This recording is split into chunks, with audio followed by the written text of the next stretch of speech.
పహల్గాం ఉగ్రదాడికి భారత భద్రతా దళాలు ఆపరేషన్ సింధూర్ పేరిట ధీటుగా బదిలిచ్చాయని విశ్రాంత సైనిక మేజర్ శివకిరణ్ చెప్పారు. ఆపరేషన్ సింధూర్పై విశ్రాంత సైనిక మేజర్ శివకిరణ్తో మా ప్రతినిధి శ్రీనివాస్ ముఖాముఖి. పహల్గాం ఉగ్రదాడులకు ప్రతీకారంగా భారత్ పాకిస్తాన్పై వ్యూహాత్మకంగా దాడి చేసింది. అయితే ప్రధానంగా ఈ దాడుల్లో 9 ఉగ్ర స్థావరాలపై భారత్ దాడి చేసినట్లు సమాచారం వస్తుంది. అయితే ఏ విధంగా ఈ దాడి జరిగింది, ఉగ్రవాదులపై ఏ మేరకు ఉగ్రవాదులకు నష్టం చేకూరింది అనే విషయాలపై అయితే మనం ప్రస్తుతం మనతో పాటు విశ్రాంత సైనిక మేజర్ జనరల్ శివకిరణ్ ఉన్నారు. ఆయనతో మాట్లాడి మరిన్ని విషయాలు తెలుసుకుందాం. శివకిరణ్ గారు నమస్కారం అండి. అంటే ప్రధానంగా మనం చూసినట్లయితే పహల్గాం దాడుల తర్వాత భారత్ ఒక్కసారిగా వ్యూహాత్మకంగా పాకిస్తాన్ POKలోకి వెళ్ళి దాడులు చేసిన పరిస్థితి. అయితే పూర్తిగా ఉగ్ర స్థావరాలపై దాడులు చేసిందని తెలుస్తుంది. అయితే ఏ విధంగా ఈ దాడులు జరిగాయంటారు? జై హింద్ అండి. ఇవాళ జై హింద్ అనడానికి బాగా గర్వంగా ఉంది. యూనిఫామ్ వేసుకున్నందుకు, కొన్ని రోజులు ఆర్మీలో పనిచేసినందుకు. ఇవాళ ఏవైతే ఆపరేషన్ సింధూర్ మధ్యరాత్రి అటాక్ అయిందో పాకిస్తాన్ ఏరియాస్లో, దీనికి చాలా కోఆర్డినేటెడ్ అప్రోచ్ ఉంటుందండి. చాలా రోజుల నుంచి 22 ఏప్రిల్లో ఎంతోమంది పర్యాటకులను చంపేసినందుకు దేశం ఇట్లా అందరూ అనుకుంటున్నారన్నమాట, ఏమైనా మనము దానికి రియాక్ట్ కావాలి, రెస్పాండ్ కావాలన్నది. ఇండియన్ ఆర్మీ చీఫ్ పేరు గర్వంగా తీసుకోవాలి. General Upendra Dwivedi, air force chief, naval chief, వీళ్ళందరి పేర్లు మనం అనుకోవాలి. ఎందుకంటే వాళ్ళ కోఆర్డినేషన్ తోటే జరిగింది. అయితే ఈ రాత్రి ఏదైతే స్ట్రైక్ అయిందో దీని పేరు ఆపరేషన్ సింధూర్. ఇండియన్ ఆర్మీ ట్వీట్లో ఏమన్నదంటే జస్టిస్ ఈజ్ సర్వ్డ్ అన్నారు. అంటే న్యాయం జరిగింది అని చెప్తున్నారు. న్యాయం జరగాలి, జరిగింది, కనపడుతుంది. ఈ విషయం మనం గర్వంగా చెప్పుకోవాలి, అందరికి తెలవాలి. అయితే స్పెక్యులేషన్ కంటే ఎక్కువ ఇండియన్ ఆర్మీ ఇన్ఫర్మేషన్ ఛానల్స్ తీసుకుంటే మనకు బాగుంటుంది. అటాక్ వరకు చూస్తే ఇది ఆర్టిలరీ అండ్ ఎయిర్ ఫోర్స్ ఇద్దరి కోఆర్డినేట్ అప్రోచ్ అని కనపడుతుంది. ఫస్ట్ ఆర్టిలరీ గన్స్ నార్మల్గా ఏమవుతాయంటే అవి మన భూభాగాల నుంచే ఫైర్ చేస్తాయి. మన రేంజ్ చాలా ఆర్టిలరీ మిసైల్స్ మనం ఇండిజినియస్గా మన సొంతంగా డెవలప్ చేసుకున్న ఆర్టిలరీ మిసైల్స్ ఫైర్ చేసి ఈ స్థావరాలు ఏవైతే 9 లొకేషన్స్ అంటున్నారో 2 లొకేషన్స్ ఏమో POK అనుకుంటున్నాము, 7 లొకేషన్స్ ఏమో పాకిస్తాన్ భూభాగాలు అంటున్నారు. అయితే మీరు రిపోర్ట్ చూపిస్తున్నట్టు 1971 తర్వాత మొదటిసారి పాకిస్తాన్ భూభాగంలో కొన్ని ప్లేసెస్ని టార్గెట్ చేస్తున్నాము. అండ్ డెఫినెట్గా మనం ఇన్ని రోజులు కొంచెం డిలే అయిందని అందరు అంటున్నప్పుడు ఇన్ఫర్మేషన్ సరిగ్గా ఉండి, ఇంటెలిజెన్స్ ఉండి ఆ లష్కరే తోయిబా టెర్రరిస్ట్ ఆర్గనైజేషన్ స్థావరాల మీదనే మనము దీన్ని దాడులు చేయడం జరిగింది. ఇంతవరకు ఫిగర్స్ ఇంకా వస్తున్నాయి ఎంతమంత డ్యామేజ్ అయిందని. ఇండియన్ ఆర్మీ ట్రెడిషన్ ఒకటి ఎప్పుడండి, తొందరపడం. మనము స్పెసిఫిక్గా సర్ప్రైజ్ తోటి కరెక్ట్ ప్లేసెస్లో మనకి ఇన్ఫర్మేషన్ ఉన్న జాగాలనే మనము స్ట్రైక్ చేయడం జరిగింది. ఇప్పుడు ఇక డినయల్స్ ఉంటాయి, అవన్నీ ఉంటాయి, అది వేరే విషయం. కానీ రాత్రి artillery guns and Rafale air crafts combination తోటి ఈ అటాక్ జరిగింది. ఒక 9 లొకేషన్స్ అంటున్నాము, వేరియస్ రిపోర్ట్స్ వస్తున్నాయి డ్యామేజ్ అయిందని. అయితే ఈ తప్పకుండా కరెక్ట్ ఇన్ఫర్మేషన్ తోటే మనము స్ట్రైక్ చేసినామని అనుకోవచ్చండి. అయితే ప్రధానంగా ఆపరేషన్ సింధూర్లో భాగంగా జరిగిన ఈ మెరుపు దాడులను ఏ విధంగా చూడవచ్చు? ఇది ఒక రిటాలియేషన్ అని అనుకోవచ్చు. ఎందుకంటే 22 నాడు అయినప్పటి నుంచి మనం అనుకుంటున్నాము. కానీ ప్రధానమంత్రుడు అన్నారు మనం ఎవరిని వదిలిపెట్టామని. అయితే ఎప్పుడు ఎక్కడ చేస్తామన్నది ఈ లాస్ట్ ఒక 15 days డిస్కషన్ అవుతుంది. కానీ కరెక్ట్గా అక్కడి నుంచి ఇంటెలిజెన్స్ ఇన్ఫర్మేషన్ వచ్చిన తర్వాత అన్ని దేశాలని ఇన్ఫార్మ్ చేసి పాకిస్తాన్ని ఐసోలేట్ చేయడం జరిగింది. స్పెసిఫిక్గా స్ట్రైక్ చేసి కరెక్ట్గా ఎందుకంటే ముందు కూడా మనము ఉరిలో అయినప్పుడు, పుల్వామాలో అయినప్పుడు కూడా సిమిలర్ ఎక్సర్సైజ్ చేయడం జరిగింది. అయితే దేశానికి కూడా ఒక మెసేజ్ ఇవ్వడం జరుగుతుంది, మనతోని ఎవరైనా ఈ విధంగా చేస్తే మనం వాళ్ళని వదిలిపెట్టామని. ఈ స్ట్రైక్స్తో ఆ మెసేజ్ ఇవ్వడం జరుగుతుందండి. అంటే వాయుసేన దాడులతో పాక్ ఉగ్రవాదులకు ఏ మేరకు నష్టం చేకూరి ఉంటుంది? టోటల్ నష్టం అండి, టోటల్గా ఉంటుంది. మన దగ్గర ఉన్న టెక్నాలజీ, మన దగ్గర ఉన్న ఇప్పుడు రఫేల్ ఎయిర్ క్రాఫ్ట్ అయితే మనము తెచ్చుకున్నామో స్వీడన్ నుంచి, ప్లస్ మన సామర్థ్యము. ఇది ఉట్టి ఒక ఎయిర్ క్రాఫ్ట్ అని కాదు, మన Indian army air force capability of flying రాత్రిపూట, అది కూడా రాత్రిపూట స్ట్రైక్ చేసి స్పెసిఫిక్ లొకేషన్స్, ఇది మన సామర్థ్యం గురించి తెలుస్తుంది. మన సామర్థ్యానికి ప్రధానమంత్రి ఇచ్చిన స్వేచ్ఛ రెండు కలిపి ఈ ఆపరేషన్ సింధూర్ అనేది సక్సెస్ఫుల్గా అయిందని అనిపిస్తుంది. అయితే ఇన్ఫర్మేషన్ ఇప్పుడు ఎంత డ్యామేజ్ అయింది అన్నది అవన్నీ మనకు ముందు ముందు తెలుస్తుంది. ఇంతవరకు ఇండియన్ ఆర్మీ రిపోర్ట్స్ ప్రకారంగా ఒక నంబర్స్ చేస్తున్నారు, ఇంతమంది అక్కడ టెర్రరిస్ట్ అటాక్ చనిపోయినారని. ఇంకా ముందుకు మనకు కన్ఫర్మేషన్ తెలుస్తుంది. కానీ పాకిస్తాన్ మాత్రం డినయల్ మోడ్లోనే ఉంటుంది, దట్ మాకు ఏం కాలేదు, మేము కూడా రిటాలియేట్ చేసినామని అవన్నీ మాట్లాడుకుంది. ఇవాళ మనము భారత సైన్యం సామర్థ్యం గురించి, ఇండియన్ ఎయిర్ ఫోర్స్ ప్రతిభ గురించే మాట్లాడుకుందాము. అండ్ దేశానికి మేము ఉన్నాము, దేశాన్ని ఎవరైనా ఇట్లా అయినట్టు ఇన్సిడెంట్ అవుతే తప్పకుండా ధీటుగా జవాబు చెప్తామని ఒక political landscape plus Indian army air force కలిసి చేస్తున్న ఒక ఐ వుడ్ సే రెస్పాన్స్ అనమాట. కరెక్ట్గా ఎక్కువ ఇమోషనల్ కాకుండా టైం తీసుకొని స్ట్రాటజిక్గా కరెక్ట్గా స్ట్రైక్ అయినారని అనుకోవచ్చండి. అయితే ప్రధానంగా 9 ఉగ్ర స్థావరాలు పూర్తిగా ధ్వంసమయ్యాయి. అయితే ఈ ఉగ్ర స్థావరాల్లో ప్రధాన ఉగ్ర సంస్థలకు చెందిన స్థావరాలు ఏమైనా ఉన్నాయా? దీంట్లో చాలా లొకేషన్స్ ఉంటాయండి. ఎస్పెషల్లీ పిఓకేలో ఉన్నాయని ముందు మనం వినేది, ముజఫరాబాద్ అండ్ కొన్ని అదర్ లొకేషన్స్లో అక్కడ స్ట్రైక్ అయిందని చెప్తున్నారు, ఇన్ఫర్మేషన్ ఇస్తున్నారు, లొకేషన్స్ ఉన్నాయని. అయితే ఈ కరెంట్ టైమ్స్లో టెక్నాలజీ అడ్వాన్స్ అయినప్పుడు మనకు లొకేషన్స్ కూడా స్ట్రాటజీ కరెక్ట్ తెలుస్తుంది. ఈ జిఐఎస్ మ్యాపింగ్, జీపీఎస్ లొకేషన్ వల్ల కరెక్ట్గా మనకు తెలుస్తుంది.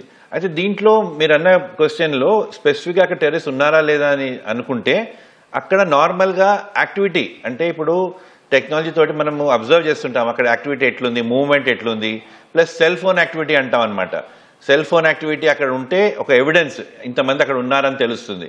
అదే కాక అప్పుడప్పుడు రేడియో సెట్ నెట్వర్క్లో మాట్లాడుకుంటారు, కమ్యూనికేషన్. ఈ కమ్యూనికేషన్ నెట్వర్క్ తోటి మనకు అక్కడ ఎంతమంది స్ట్రెంత్ ఉన్నారన్నది ఒక ఐడియా వస్తుంది.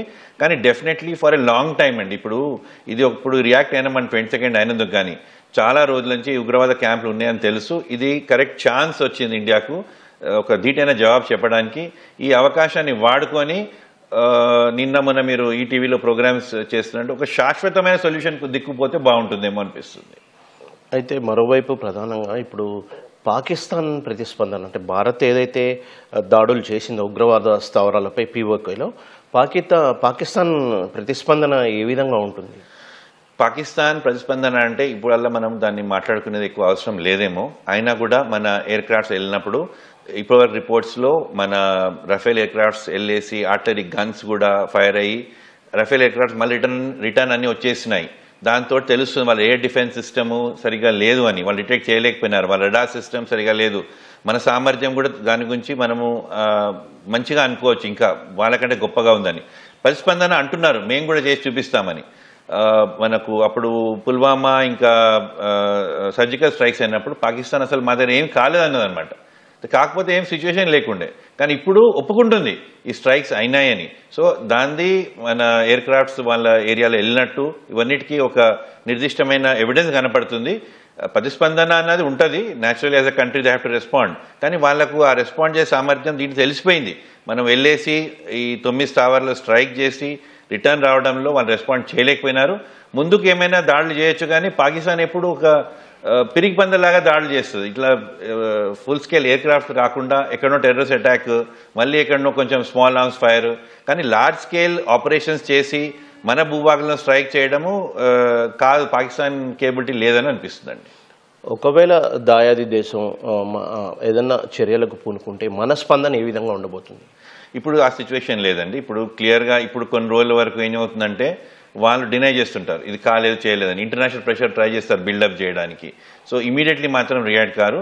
కానీ మన పాస్ట్ ఎక్స్పీరియన్స్ చూస్తే పాకిస్తాన్కి ఆ ఎబిలిటీ లేదు రెస్పాండ్ చేసి మన ఏరియాలోకి వచ్చి స్ట్రైక్ చేసేంత ఎబిలిటీ లేదు. మన ఇంటెలిజెన్స్ నెట్వర్క్ కూడా బాగుంది, మధ్యలో సరే అప్పుడప్పుడు కొంచెం అవుతుంటుంది, కానీ definitely we have a strong international network. వాళ్ళు మధ్య మధ్యలో మేము అణుబాంబులు వాడతాము అవన్నీ చేస్తున్నారు, కానీ అవన్నీ వాడే సిచ్యువేషన్ లేరు. వాళ్ళు స్పందించే పొజిషన్ లేరు అసలు. ఉన్నా కూడా కొంచెం చిన్నవి ఏమైనా చేస్తుండొచ్చు, కానీ దాన్ని కూడా మనం జాగ్రత్త పడుతున్నాం. ఇప్పుడు సెక్యూరిటీ పెంచడం జరిగింది. ఇండియన్ ఆర్మీయే కాదు, సిఆర్పిఎఫ్ వేరే బలగాలన్నీ స్ట్రాంగ్గా ఉన్నాయి. ఇవన్నీ అంటే ఇవాళ ఇంటిగ్రేటెడ్ థియేటర్ ఆఫ్ వార్ అంటాం. అంటే ఉట్టి సైన్యమే పనిచేయకుండా ఇప్పుడు చూడండి దీంట్లో నేవీ అక్కడి నుంచి బ్లాకేడ్ చేయడం జరిగింది, ఎయిర్ ఫోర్స్ వచ్చింది, ఆర్మీ ఏమో ఈ ఆర్టిలరీ గన్స్ ఫైర్ చేయడం జరిగింది. ఒక ఇంటిగ్రేట్ అప్రోచ్ చేస్తుంటాం అనమాట. దీనికి ఈ ఇంటెలిజెన్స్ ఇన్ఫర్మేషన్, ఇంకా వేరే వేరే ఇంటర్నేషనల్ ప్రెషర్, ఇవన్నీ కలిపేసి ఒక కాంప్రిహెన్సివ్ అప్రోచ్ తోటి మనం ముందుకు పోతున్నాము. ఏదైతే అది ఆ రోజు కాగా నెక్స్ట్ డేనే మనము ఈ ఎయిర్ స్ట్రైక్ చేయగలుగుతుంటాము. కానీ వెయిట్ చేసి ఇదంతా బిల్డప్ చేసినప్పుడు పాకిస్తాన్కి అంత సామర్థ్యం లేదేమో అనిపిస్తుంది ఒక ఇంటిగ్రేట్ అప్రోచ్ చేయడానికి. ఎందుకంటే వేరే వేరే కారణాల వల్ల మన దేశమే బాగా ఒక లోవెస్ట్ దాంట్లో ఉంది. కానీ మనకు మాత్రం అన్ని స్ట్రాంగ్గా ఉన్నాయి. మన ఎకానమీ స్ట్రాంగ్ ఉంది, ఫోర్సెస్ మొరాల్ స్ట్రాంగ్ ఉంది.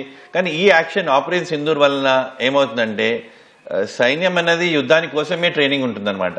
అయితే మా పని మేము చేసినామని ఒక ధైర్యము, ఒక సాటిస్ఫాక్షన్ అన్నది ఉంటుంది. అదే కాక మన 26 ఫ్యామిలీస్ ఏవైతే వాళ్ళ నష్టం కోల్పోయినారో వాళ్ళందరికీ ఈ విధంగా మేము అంటే రివెంజ్ అనే వర్డ్ వాడను, కానీ ఒక కొంచెం కన్సలేషన్ లాగా అనిపిస్తుంది అనమాట అందరికీ. దేశానికి మొత్తం పెద్ద షాక్, ఇంతమంది చనిపోయినారు, అది కూడా పర్యాటకులని. సో ఈ విధంగా కలిసి ఒక ధీటైన జవాబు ఇవ్వడం జరిగింది. దీనికి ప్రతిస్పందన ఏముంటుంది చెప్పండి? మీరు 26 మంది మా పర్యాటకులను చంపితే మీరు ఏ విధంగా స్పందిస్తారు? మీరు ఇన్వాల్వ్మెంట్ ఉందా లేదా, మేము కోఆపరేట్ చేస్తాం, అసలు ఫస్ట్ మీరు ఎందుకు ఇన్వాల్వ్ కావాలి ఇవన్నిట్లో? మన భూభాగంలో ఉన్న ప్లేస్ అది పాక్ ఆక్యుపైడ్ కాశ్మీర్. ముందు లాస్ట్ ఒక 6 months నుంచి కూడా పిఓకేని మన దాంట్లో తీసుకుంటానికి ప్రయత్నం చేస్తారని ఉండొచ్చు. అటువంటి మన ముందుకు ప్లాన్స్ కూడా ఉండొచ్చు. కానీ ఇంటర్నేషనల్ రెస్పాన్సెస్ కొంచెము స్ట్రక్చర్డ్గా ఉంటే బాగుంటుంది. Rather than just saying something just for the అనడానికి అనే కాకుండా కరెక్ట్గా ఏమైతుందో. India has long suffered. India terrorism తోటి చాలా సఫర్ అయింది ఇండ్లంచి. కాబట్టి ఒక మంచి జవాబు ఇవ్వడం జరిగింది. దీనికి పాకిస్తాన్ రెస్పాన్స్ అసలు ఉండబోవద్దని అనుకుంటున్నాం మనం. అయితే మరోవైపు ఇప్పుడు గతంలో జరిగిన పుల్వామా కావచ్చు, అది ఇవన్నీ సర్జికల్ స్ట్రైక్స్తో ప్రస్తుతం జరిగిన దాడులను పోల్చి చూసినప్పుడు అంటే అదే స్థాయిలో జరిగాయా, ఇవి ఏ స్థాయిలో జరిగాయి? దీని స్కేల్ అండ్ స్పీడ్ ఇంకా ఎక్కువ ఉందండి. దీని స్కేల్ అంటే ద కైండ్ ఆఫ్ ఆపరేషన్స్ ఇప్పుడు దగ్గర 9 లొకేషన్స్లో చేయడం జరిగింది. దీని డ్యామేజ్ మనం కొంచెం ముందుకు అసర్టన్ చేస్తాం ఎగ్జాక్ట్లీ ఏదైతే అయిందో.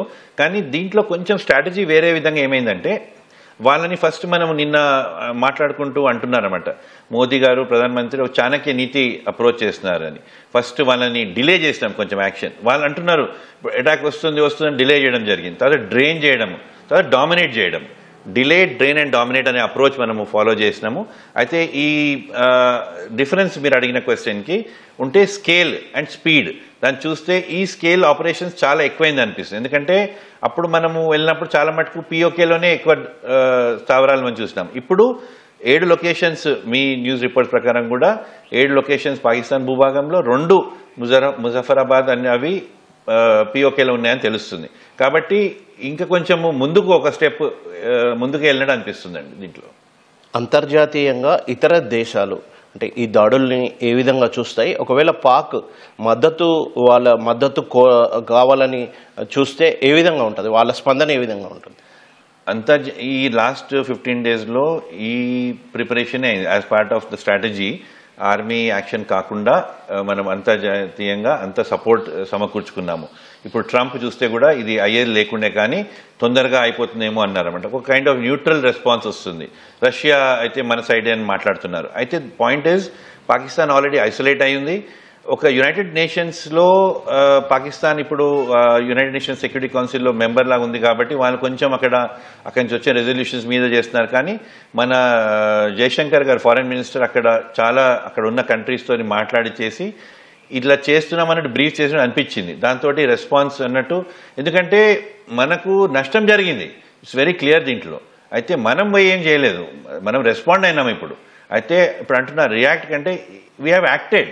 సో మనం యాక్ట్ చేసిన దాంట్లో తప్పుపట్టడం ఏమున్నది? దీంట్లో ఏం స్కోప్ లేదు. ఇప్పుడు ఇంటర్నేషనల్లీ ఒక జస్టిస్ ప్రాసెస్లో ఇండియాని ప్రొవోక్ చేసి 26 మందిని చంపేసి చేసినప్పుడు మనం ఉట్టిగానే ఉంటామా? సో దీంట్లో ఇంటర్నేషనల్ స్పందన కూడా మన రెస్పాన్స్లోనే ఉండాలి, మన ఫేవర్లోనే ఉండాలి. దీంట్లో ఏమీ వేరే ఒపీనియన్ ఉండదని అనిపిస్తుంది.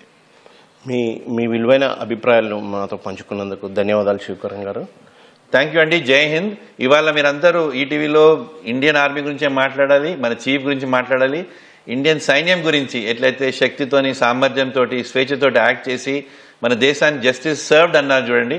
ఆ జస్టిస్ ఇస్ సర్వ్డ్ అన్నది మీరు మీ ఛానల్ త్రూగా ప్రొవోకేట్ చేసినందుకు ధన్యవాదాలు. జై హింద్ అండి. Thank you. అయితే ప్రధానంగా పాకిస్తాన్